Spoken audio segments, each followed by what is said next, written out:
Good morning. I hope you're all doing well. If you have a lab today or tomorrow, remember that we are doing the midterm exam, so make sure you bring Scantron, calculator, pencil, the empirical formula lab, and exam prep 1. And for those of you that took it yesterday, and for those of you that will take it today or tomorrow, I still am on board for returning your exams this Friday. It'll be towards the end of lecture, and when you get it back, there'll be like a summary sheet kind of saying how you're doing in the class. So that's kind of what's up for today.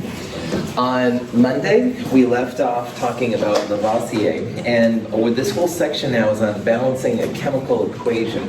And Lavoisier was the one that kind of came up with this idea how matter can't be created or destroyed. And most of the time, except under extreme conditions, that's pretty accurate. Most of chemistry is about rearranging atoms into new configurations, but we're not like making new atoms at any time, and we're not destroying any atoms. And I had to play this Star Trek clip one more time. I apologize. Tell me you have good news. The universe never lets anything go to waste, or so said Lavoisier. The law of conservation of mass. Yes. In chemical reactions, mass is created. Star Trek Discovery. This is, I've had a lot of questions. This is Star Trek Discovery. It's on the CBS All Access kind of fascist pass, if you ask me. But anyway, it is a really cool series for what it's worth. And it's a new thing. It's an alternate universe. But anyway, blah, blah, blah. Lavoisier is really important to chemistry. And you can see in this episode, they were doing some kind of wild things. But I love the reference to Lavoisier. Lavoisier doesn't exactly make it to Entertainment Tonight a lot, shall we say. Anyway.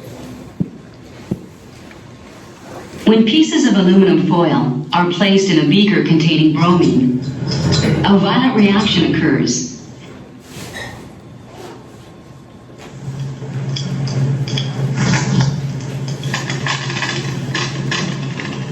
The elements react to produce aluminum bromide, which consists of 2 aluminum atoms for every 6 bromine atoms. It is visible as a white powder deposited on the beaker. So in this version, you're making this, what I would call an aluminum bromide dimer, which is 2 of them go together. And we'll talk more about that in Chem 222. But for right now, just take it as a leap of faith that this is what we're after. And I like these little pictures right here. It shows the difference between one of the diatomics, the have no fear of ice clear brews. So bromine is the brew in that one. You can see how they come in pairs, all right? So it's not that you have individual bromine atoms. If you have a diatomic, they literally come in 2. Now, aluminum is not one part of the have no fear of ice clear brews, so those do come individually. And you can see how, in order to make one of these, you're going to need 2 Al atoms. You'll need 3 of these diatomic bromines, and that will make 1 Al2Br6. Usually chemists don't put a 1 right there. Chemists are lazy. We only put things down if they're really necessary. Cool. And then we left off a little bit on Monday talking about the propane example. In the combustion of propane, a single propane molecule reacts with 5 molecules of O2 to produce 3 molecules of carbon dioxide and 4 molecules of water. Propane is C3H8. It's the active ingredient when you barbecue and stuff. And what's happening when the flame comes on is the propane is reacting with oxygen to make CO2 and water. These little things right here are carbon dioxides. There's a reason why they're linear, and we'll talk about that in Chem 222. Water are these guys right here. So if you want to figure out exactly like how much propane you're going to use and stuff like that, that's where the balanced reaction comes in. And like we saw on Monday, there's an arrow. Things to the left of the arrow are the reactants, and things to the right of the arrow are products. And sometimes you see little phases like these right here. So these are all gases. There's also solids, liquids, and we'll see the AQ once in a while too. But the idea is to find the smallest whole number ratio of molecules needed to make this happen. And on a molecule like this, what I would do is the carbon all ends up as CO2, and the hydrogen all ends up as water. So I would try to balance the carbon and the hydrogen first, all right? Let's get those taken care of. And I do that because oxygen is all by itself. And hopefully, if we do the carbon and the hydrogen first, we can then focus on the oxygen last. So for example, there's a 3-bipropane, so I would put 3 CO2s, because 3 CO2s has 3 carbons, 8 hydrogens. I would put a 4 by the water, because water is H2O. And once you've done that, the last thing you can do is go back and balance how many oxygens you have. So if you have 3 in front of the CO2, that would be like 3 O2, that would be 6 oxygens. And we saw that we need a 4 right there for 4 waters. So there would be 4 oxygens, 6 from here, 4 from here, that's 10 oxygen atoms. And crazy O2 comes in pairs, so if we would put a 5 right there, that would be balanced. So one thing I wanted to point out in this example is how, first of all, I start with what I consider to be the more complicated piece, and I try to end with the element by itself. So C3H8 coming together, C3, the carbon goes here and the hydrogen goes there. To me, that feels more complicated, I don't know. And then I try to do the oxygen last, trying to balance out these parts right here. Cool. If you get to the point where you have an equation like this and you're not sure if it's balanced, one thing that can be really helpful is to check your work, because as Lavoisier said, all the atoms have to be accounted for, all right? We're not losing or creating any atoms. And this is a little technique that I find really helpful when I feel uncertain about a reaction balancing. I make like a line through the middle, and I have the elements listed. So in this particular reaction, we just have carbon, hydrogen, and oxygen. And if I balance this correctly, the atoms on the left should equal the atoms on the right. So here we have C3H8. That means 3 carbons and 8 hydrogens. 5 O2s means we have 10 oxygens. And if I balance this, the right-hand side should end up with the same numbers. So you can probably see 3 carbons, 3 times 2, 6 oxygens, 4 times 2 for water would be 8 hydrogens, and 4 times 1, 4 oxygens. And sure enough, 3, 8, and 10 are on both sides. This is a balanced reaction. So on all of these balanced reactions, if you don't feel confident about it, do this kind of check, all right, and see that both sides are balanced. It can be really handy. I use this myself and stuff. Let's use this on the next example here. Now this is an example of a borane. A borane is a class of compounds with boron and hydrogen. And you can see how there's this boric oxide kind of thing, B2O3. This is a little bit more complicated example, but we can use this balancing idea to see what's happening. So again, you can follow along with me or just watch me. It's a Wednesday, right? B4H10 and O2. And again, there's O2 by itself, so I'll try to do that one last. That goes to B2O3 and water. And just like before, I'm going to start with the B4H10 part. I'll try to balance that out first.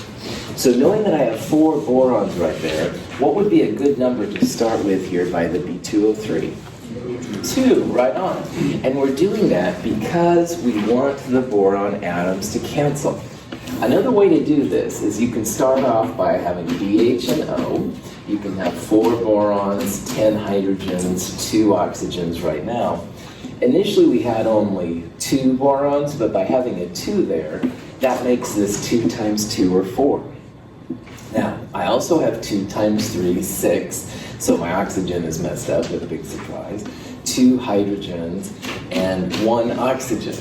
Now when oxygen appears in 2 different places, I'll usually put like a plus there, because that way it shows it's coming from 2 separate places. Hydrogen would be next, all right? So we have 10 hydrogens there. Water comes in twos. What number should I put in front of water initially? 5, that's right.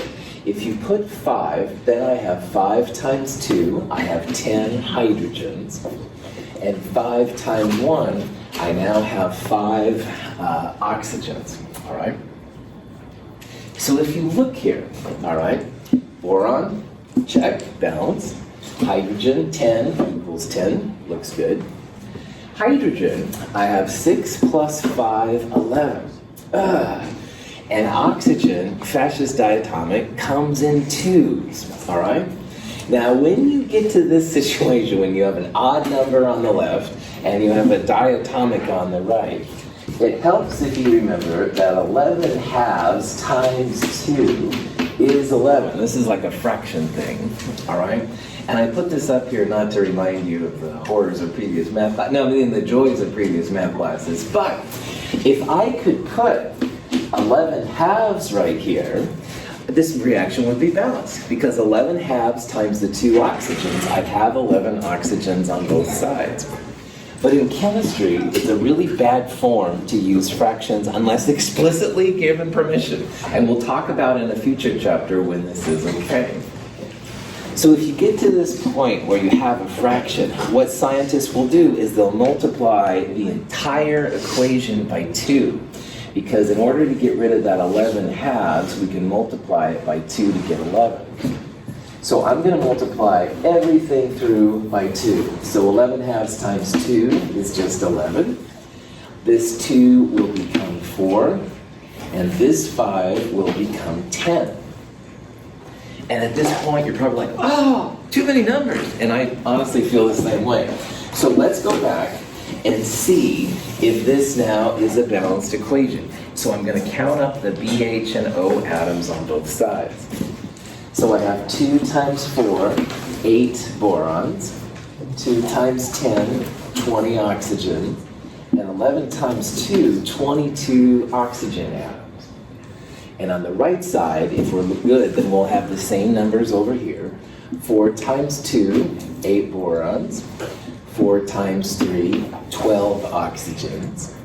10 times 2, 20 hydrogens. 10 times 1, 10 oxygens.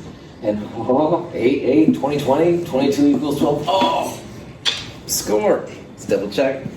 Woohoo! So anyway, this is the kind of technique that I use. All right, my prop hat is totally off. I'm showing you all my sleeves. I'm not hiding anything. I feel nervous sometimes around balancing equations, and I check it like this, all right? And you can too. Don't feel like it's weird or anything like that. Most reactions, pretty chill. But if you can follow this example where if you get to that fraction, you multiply through by 2, you've got this stuff. Any questions on this process? Here's an example of a problem. Here's a reaction with phosphorus and chlorine to make phosphorus trichloride. Now, phosphorus is an example of a reactant, an element, which is P4. Most of the diatomics we know have no fear of ice clear brew. Phosphorus is P4. That's not something you need to know. I would give you that information, but that's how phosphorus is formed. And phosphorus reacts with chlorine, and chlorine is a diatomic just like oxygen. So what this molecule is saying then, what this little picture right here is saying, you can see, is that we've got a P4, we've got 1, 2, 3, 4, 5, 6 chlorines, 6 Cl things, and we're making 4 PCl3s. So we can look through these and stuff and try and figure out like what's going on. The reaction involves 1 phosphorus atom. That would be the case if phosphorus was a monatomic, like aluminum in the previous example, making aluminum bromide, or if it was sodium. But you can see here that phosphorus is one of these weird tetramers, is what it's called. And that just means it comes in 4 units of 4. So it's not just 1 P atom, all right? The next one, 4 phosphorus atoms, yeah, that's what we've got.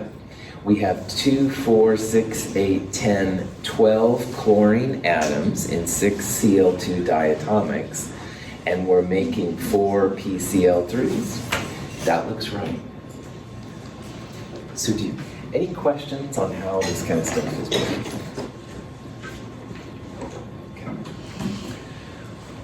Most people take care of business when it comes to balancing equations. It definitely requires a little practice if you haven't done it, but usually people are pretty good. And this is important because it helps you to figure out the pieces going into the reaction and the pieces coming out. And like I said, these are just some silly hints that may or may not be helpful. If you have something by itself, like oxygen in this boron example we did, try to do that last, all right?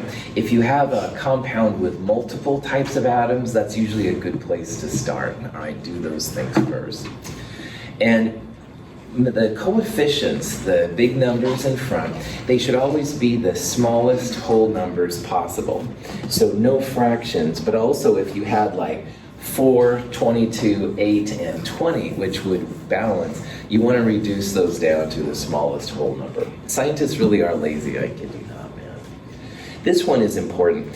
If you have a reaction that you don't feel confident about, the atoms on the left and the atoms on the right should balance. And that's really important, a cool kind of tool to do.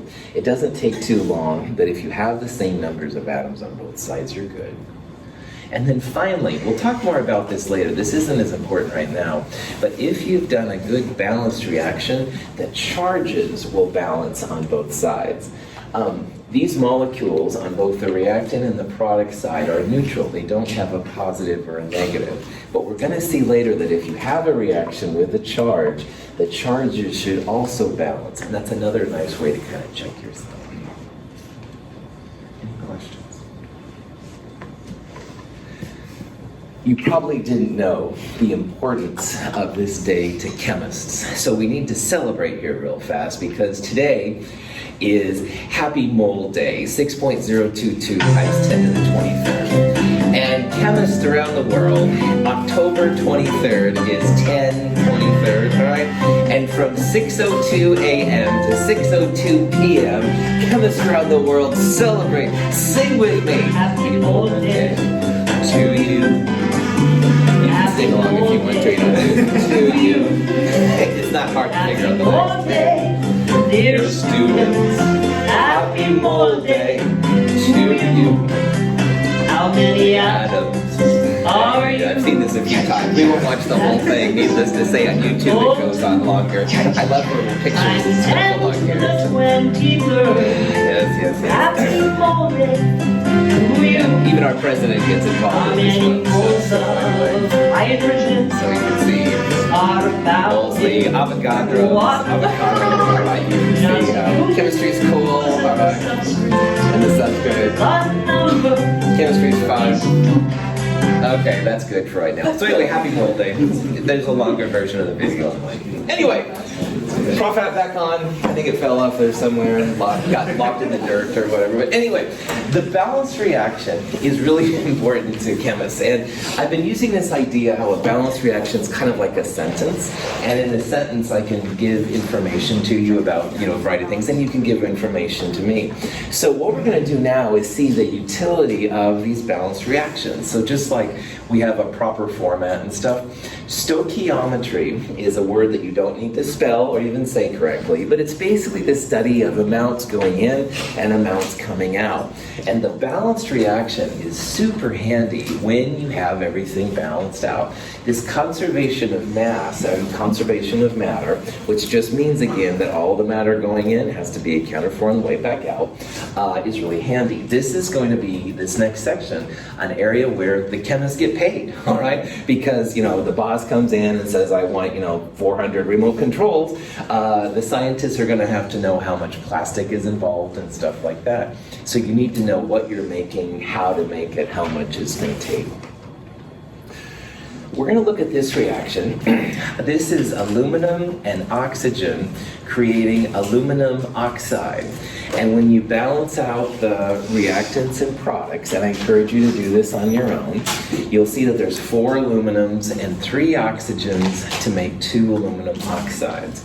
Oxygen is a diatomic, aluminum is not, so you can see there's 2s and 1s. But this reaction is really cool because when we balance it on one level, it says 4 aluminum atoms react with 3 O2 molecules to make 2 aluminum oxide molecules. But what's handy in this section is the mole version of all those things. And all of these numbers up there give you a whole bunch of different ratios, different conversion factors. So for example, if you had 4 moles of oxygen and you wanted to know how much aluminum you'd need, you could use a ratio of 4 to 3. And we'll see this later on. But just realize that 4 ALs means 4 moles of aluminum, and 3 O2s means 3 moles of aluminum. And you could also convert, for example, your aluminum into aluminum oxide, all right? That would be this ratio right here, we'll see. And again, notice the 4 and the 2. Those are literally just the numbers from the balanced equations. So balancing equations is the gateway into figuring out all kinds of things, like how much of a quantity you need or how much stuff you're going to get out. And that's kind of the purpose of all this. And these are all the ratios for this particular reaction, but you could do it for any reaction you wanted to. You can do reactants to reactants, you can do reactants to products, you can do products to reactants, etc., etc. So let's see how this works out. Here's an example of how you can figure out what these ratios are. So this is a reaction where you're making ammonia, NH3, and we're putting in 10 moles of hydrogen with an excess of nitrogen. And excess just means we have more of that than we need to do. So if we wanted to figure out the moles of ammonia that we wanted, all right, we would be starting with moles of hydrogen, and we would need a way to convert hydrogen into ammonia. So using all of the things we've done so far, we want to have some unit cancel out. We have 10.0 moles of H2, and these stoichiometric factors just again mean that you want the original unit to cancel out, which will be moles of H2, and you want the new unit to appear, which is moles of NH3. And it's not like black magic or anything like that to get these numbers. You look again at the balanced equation. So by H2, there's a 3, and by ammonia, there's a 2. So to go from H2 to ammonia, you would use a 2/3 ratio. And again, some unit on the top cancels some unit on the bottom.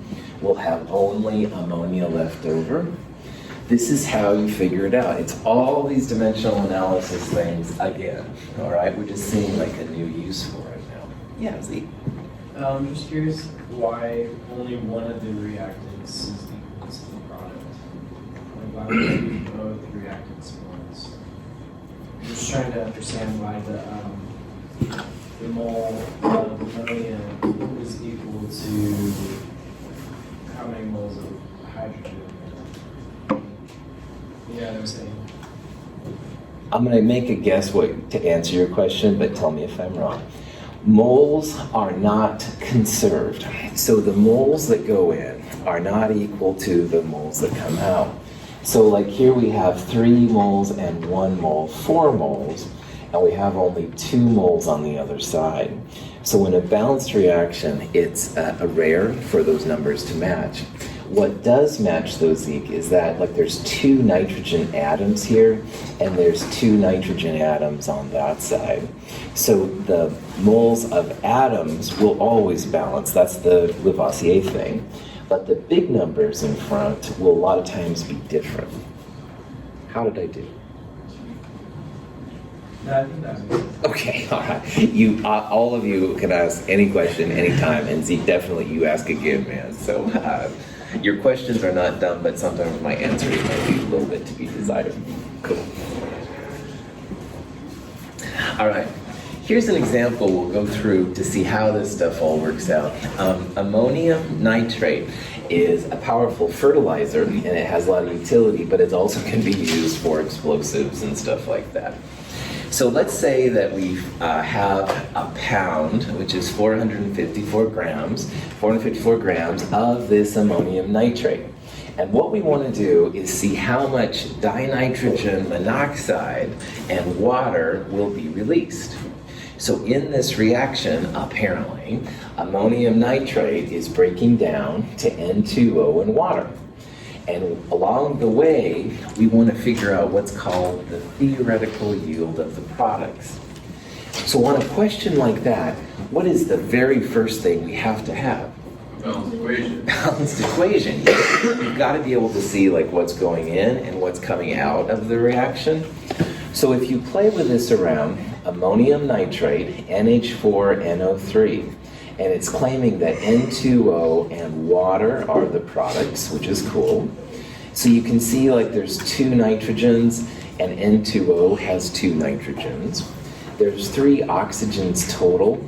There's 1 and 1 initially, so it looks like we're going to need a 2 on something. And if you look at the 4 hydrogens and water comes in 2, yeah, it makes sense to have a big 2 right there. So in this reaction, 1 mole of ammonium nitrate is creating 3 moles of products. All right, one of these is creating 1 N2O and 2 waters. The atoms are balanced, but the moles themselves are different on both sides, and that's very, very normal. Okay. Once we have this, remember that these 1, 1, and 2 numbers, and again, the ones are invisible, but they're there. Those numbers are mole ratios, all right, mole ratios between reactants and products. So if we want to define, for example, the N2O, it would be 1 mole of NH4NO3 going in, creates 1 mole of N2O coming out. What would be the ratio between ammonium nitrate and water? 2 water for 1 mole. Well done. That's right. And Joseph and a couple of other you got a 2-to-1 ratio, again due to just the numbers that are in front. All right. This is saying that 2 moles of water come off for every 1 mole of ammonium nitrate. So the first thing, because these are mole ratios, grams have to be converted to moles. And again, this is our friend, the molar mass. 80.04 grams per mole. That number came from adding up 2 nitrogens, 4 hydrogens, and 3 oxygens.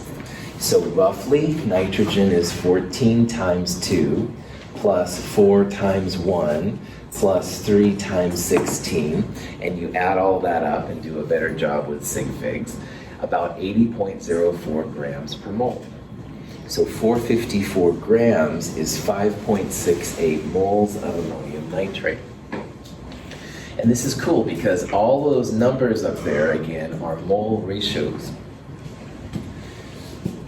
So the next step is let's convert moles of reactant, the 5.68 number, into moles of product. And you can pick N2O or you can pick water. All right, let's do water first because it's a little bit more interesting, I think. You can express this as what's called a stoichiometric factor. And don't be intimidated by this weird stoichiometry word. It's just literally using the numbers, all right, to make a conversion from the reactant, in this case, to a product. So this 2-to-1 water to ammonium nitrate ratio is what we're seeing right here. And that's a mole ratio. So if you have so many moles of ammonium nitrate, you can see we'll take that number, we'll multiply by this 2-to-1, the ammonium nitrate cancels out, and we'll be with our new moles of water in this case. So we had 5.68 moles of ammonium nitrate. The balanced reaction says that 1 mole ammonium nitrate creates 2 moles of water. Moles of ammonium nitrate cancel out, moles of water are the only thing left. 11.4 moles of water will be created from that many grams of ammonium nitrate. This is kind of cool when you think about it because it's a way to predict products, how much should come out, all right? But on one level, it's kind of like cooking, all right? Like you want to know about how many cookies you're going to make, all right? This is kind of the same kind of process. You're trying to figure out how many cookies, H2O, probably not as exciting as cookies, but you get the idea. So it's, anyway, prop that back on. I think it fell off. All right. Anyway, now, if you wanted to know instead the moles of N2O, all right, the moles of N2O actually equal 5.68 moles too. What ratio would we use for ammonium nitrate to N2O? 1 to 1. 1 to 1. Well done. 1 N2O, 1 NH4NO3. So if you did the conversion for N2O, this would be the same, and on the top you'd have 1 mole of N2O. So that number will be the same for the N2O. Okay. The last thing is to convert it back into grams, all right? The real world doesn't know much about moles. On mole day, I have to say that. How frustrating. But anyway, moles and stuff is really kind of a nerdy chemistry thing, to be honest. That's why mole day, the dance to it is even stupider. But anyway, let's say that your boss says, well, how many grams of water will we make? And that's a really valid question.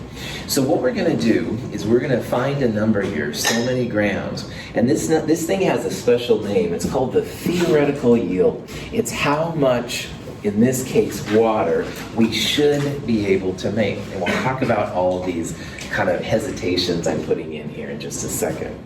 So if your boss says, all right, we got 454 grams ammonium nitrate, how many grams of water should we make? Your boss is asking for the theoretical yield.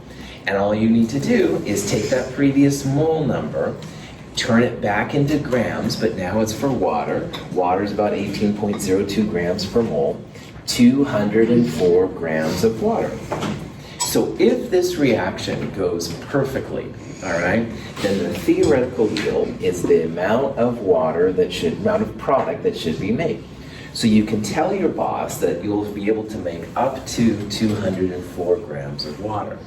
If you quote a number higher than that, that would be bad news, because there's no way in chemistry, in this problem, that you could make more than 204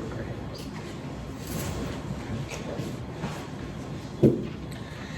N2O, you could do the same kind of process to figure it out. You could take the moles of N2O we talked about earlier, convert it into grams using the molar mass, and that would be fine.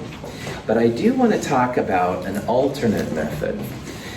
Law of mass action, which is the common name for law of conservation of mass, says that all the matter going in has to be accounted for on the way back out. And in this problem, we had 454 grams total, and we calculated on the last screen that the water theoretical yield is going to be 204 grams, and that's how much maximum water you can have. So grams in equals grams out.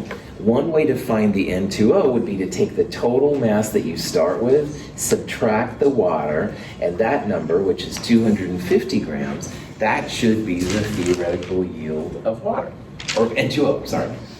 And this way, if you don't believe me, it's totally fine. You can still do the moles to grams conversion. N2O has a molar mass of 44.01 grams per mole. So if you multiply that by the moles we talked about earlier, this is an alternate way to get to this number. This way always works. This way we'll see has some kind of weird things once in a while, but I do want to show it up because, again, all the mass that goes in has to be accounted for on the way back out. You can make a little table, which sometimes is helpful, that shows beginning parts and ending parts. And some people like this and some people don't, and either way is fine with me, it really is. But ammonium nitrate is what we're starting with, and these are the products. So what we're assuming here is that all the ammonium nitrate is used up. So we turn grams to moles because the 1 to 1 to 2 ratio is all about moles. So at the end, we don't have any ammonium nitrate left over. And 1 mole of NH4NO3 that's used up creates 1 mole of N2O and 2 moles of water. So you can see there how we multiplied the 5.68 by 2 because of that 2 right there. And if you then convert these moles into their respective grams, that's it. And if we've done this right, total mass at the end should equal total mass at the beginning. Yeah, mass is conserved. Oh boy. Okay. But this is like if everything goes right. And inevitably something doesn't, man.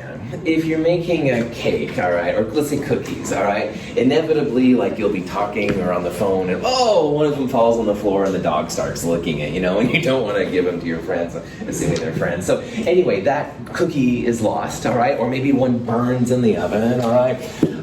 In chemistry, this is a big problem. So for example, N2O, dinitrogen monoxide, which is the NOS they use in Fast and the Furious, it's a gas. So, you know, you accidentally leave the valve open, a lot of the N2O goes out.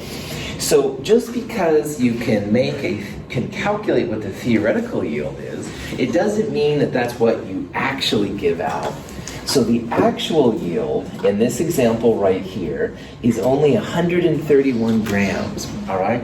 And maybe it was carelessness that caused this number to be lower. Maybe there was an experimental problem, but for some reason it is. So chemists will a lot of times refer to what's called a percent yield, which is how much of the product you actually collected. You need both the actual yield, which is something you get from the experiment, and you need the theoretical yield, how much of that particular substance you should have gotten.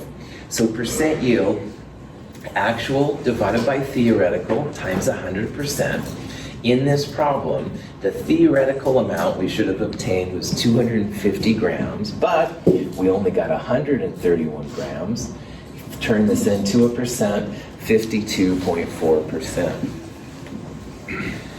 Just because your percent yield falls into a percentage which academically is kind of bad, it doesn't mean that that's a bad percentage to have, because some reactions are so tough, they're difficult to complete. So 52.4% could be a really good yield. It could also be a really poor yield. It just depends on the experiment. Like if you're making something that's really water and air sensitive, you might have like a 4% yield and be excited. On the other hand, if you're like making copper metal or something like that, you might want to have a percent yield pretty close to 100% to have any kind of efficiency. So, okay. Here's a reaction. We have a reaction. It should have created 74.0 grams. This is the theoretical yield. It's how much we should have had. But in actuality, we ended up with only 29.1 grams. That's the actual yield. So if you wanted to find the percent yield, the actual goes on the top, the theoretical yield goes on the bottom.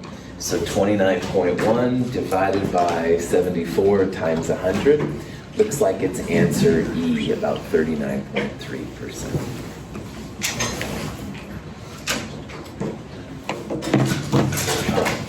So when you're doing these kind of reactions, when the boss asks you or I ask you, right, to figure out something, a lot of times it's going to be what I call the grams to moles to grams part. Mass and mass is grams. All right, moles are right here. And the reason it's grams, moles, grams is that you need that balanced reaction to turn moles of what you're starting with into moles of what you're looking for. You can see this is the only bridge in town, all right? And it comes from the balanced reaction. So if you can do these kind of things, you're good. Now, you can also go volume to mass using density. You can use number of particles and Avogadro's number to get moles, et cetera, et cetera. However, most of the time what we do is what I call the grams to moles to grams dance. Because you'll start with some grams. You want to find the grams of something else. Grams to moles moles using the balanced reaction, and then moles back to grams. And that's pretty cool. We'll talk about molarity, which is up there in the next chapter, so hang tight on that one. But this is real common. There's no way really usually to go grams to grams unless you have that perfectly balanced law of mass action thing, which is pretty good. Okay. Hydrogen peroxide in water decomposes slowly at room temperature. In the presence of manganese dioxide, however, the decomposition occurs much more rapidly. The reaction produces gaseous oxygen and water. The hydrogen peroxide is oxidized and reduced at the same time. It undergoes a disproportionation reaction.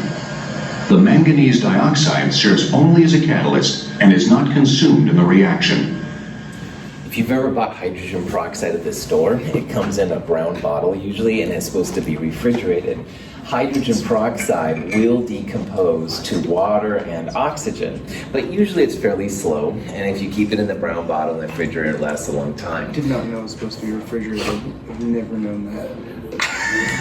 Start refrigerating it if it's possible. Zach just admitted, which is really cool, that yeah, he didn't know it should be refrigerated. And ideally, all right, because it will break down, but I mean, it's okay. You're still my friend, all right? Anyway, prop that back on. Normally, hydrogen peroxide, it is pretty slow, so it's legit if you haven't seen this, but the more concentrated versions especially need to be done. Anyway, it usually does take a while, but we can speed it up using MnO2. And if you had lab yesterday, or when you have lab today or tomorrow, you'll see that MnO2 is our catalyst as well. We're breaking down the KClO3. So in this case, the MnO2 is really accelerating the process. You can see it's like coming out like gangbusters. MnO2, a catalyst, doesn't react in the reaction, it just makes it happen faster.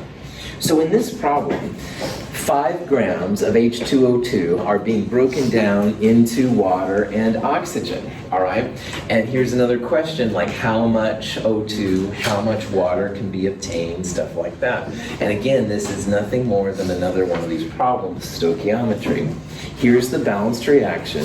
It's 2 to 2, or 1 to 1, going hydrogen peroxide to water, but it's 2 to 1, or a factor of 1/2 when you go hydrogen peroxide to oxygen. So I encourage you to try this problem on your own, all right? I would turn the grams of H2O2 into moles of H2O2. You've got to get that in to make that mole bridge happen. Then you can use the stoichiometric factor, to turn it into O2. So this would be 2 to 1, or 1/2. You could do water first, that's fine. If you've done this right, you should get out 2.35 grams of O2 and 2.65 grams of water. And I encourage you to try this on your own. If you can do this, you've got this process down. But if you're not getting these numbers, let me know, because these are things that I can help with and stuff to figure out. All right. The next subject is also really interesting in chemistry, and it's something called a limiting reaction. And in chemistry, when you're doing a reaction, sometimes one of the reactants is more important than the others, all right? My desire for geeky Apple technology is virtually unlimited. However, the money limits all the things that I can do. So this is my weakness, I confess.